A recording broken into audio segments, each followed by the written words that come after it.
Well, good morning, everyone. My name is Gerard Servais. I'm a technical team leader for the German Cooperation Agency, GIZ.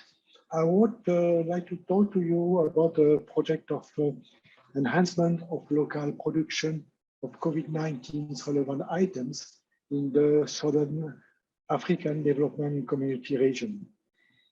The project is called Support Towards Industrialization and the Productive Sector in the SADC region. The acronym is SIPS.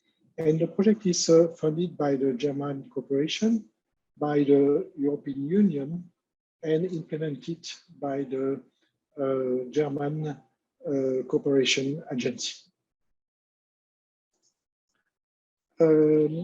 The project actually is owned by the SADC Secretariat, and originally it was designed to support the industrialization and the productive sector in the SADC region, and particularly the development of antiretroviral drugs value chain. The joint action is managed by the SADC region and implemented by the GIZ, as I said before. In 2020, facing the COVID pandemic, the Secretariat of the SADC requested the European Union and the German government to expand the project scope to the local production of COVID-19 relevant medical and pharmaceutical products. And the SADC Secretariat asked to allocate financial grants to the companies in the SADC region to start or to scale up the production of COVID-19 relevant pharmaceutical and medical products. So to answer to this demand, GIZ has implemented a series of actions leading to the grant allocation. So it started first by a sector assessment of the market and of the main stakeholder in this area. After that, SADC issue a call for proposals. The proposals were assessed, proposals were selected, and we are now in the grant allocation phase. To go back to the initial sector assessment, the GIZ conducted the assessment of the manufacturer of COVID-19 relevant product, but also of the production gaps existing in the SADC region. GIZ identify 3 areas where we could provide a grant. And one of the areas is personal PPE, personal protective equipment, 2, hand sanitizer and hospital disinfectant, and 3, ventilators, medical equipment, pharmaceutical, and other products related to COVID-19. In the second phase, the SADC posted a call for proposal in its website, and the call for proposal was also advertised in national newspaper, communicated to private sector association and network, and advertised in digital publication and social media accounts. After the advertisement, we received 108 applications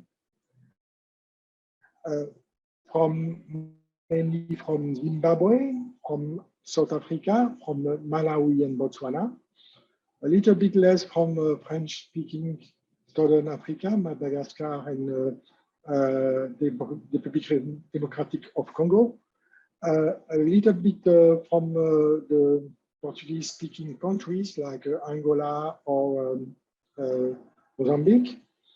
And the proposal were roughly 1/3 of PPE, 1/3 of hand sanitizer and disinfectant, and 1/3 of ventilators and medical equipment. After receiving the proposal, we went to a series of eligibility check. We look at if the proposal were eligible. Then, according to a series of criteria that I explain here, I will not go into the details. And after we selected the project, we restricted the 64 projects were selected. And at the end of the process, 14 projects were identified as beneficiaries of the grant. I must note that the whole process was conducted in close collaboration with SADC.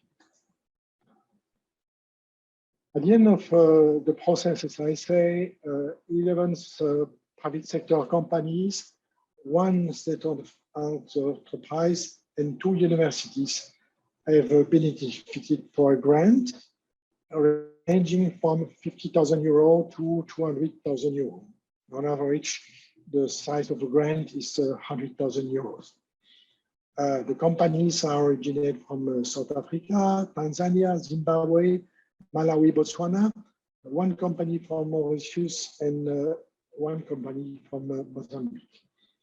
The implementation of the grant started from 1st July to 30 November 2021 and is still ongoing. The implementation will last at least 1 year.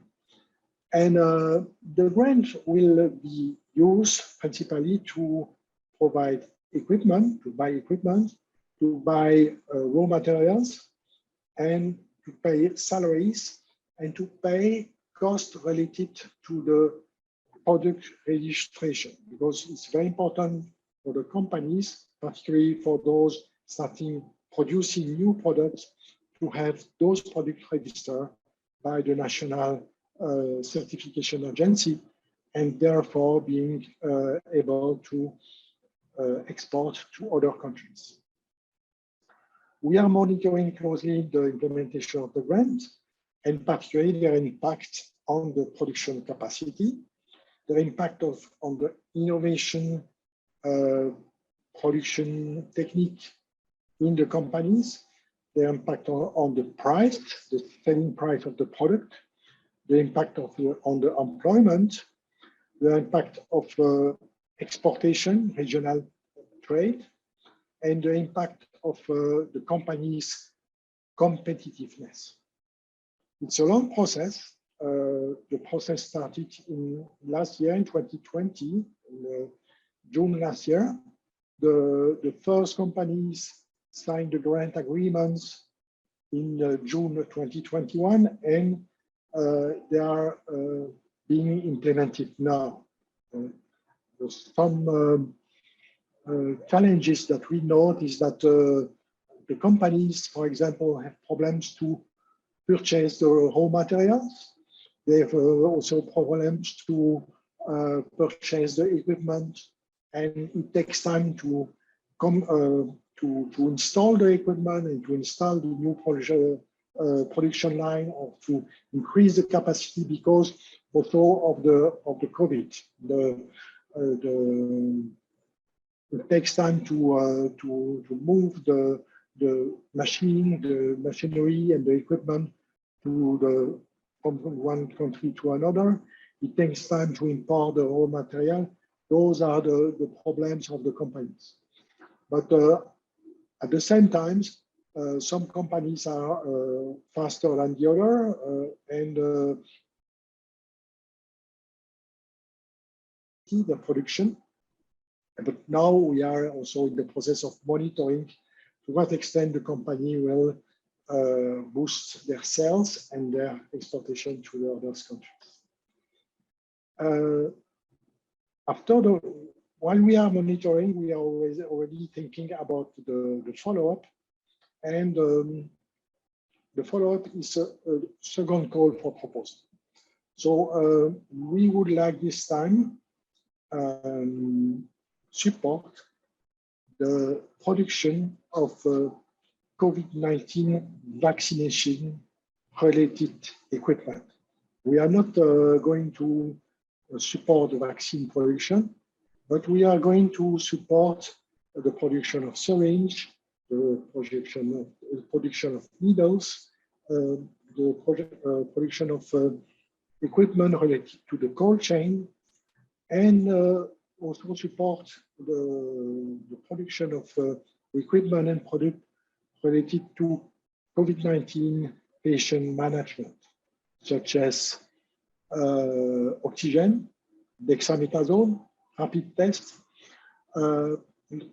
This is only because COVID-19 will probably continue existing for the next few years. The countries and the society will have to adjust to COVID-19. So this second round of grant is not too late, I think, and it will reinforce the capacity of the countries to organize the vaccination campaign, but also to improve the patient management.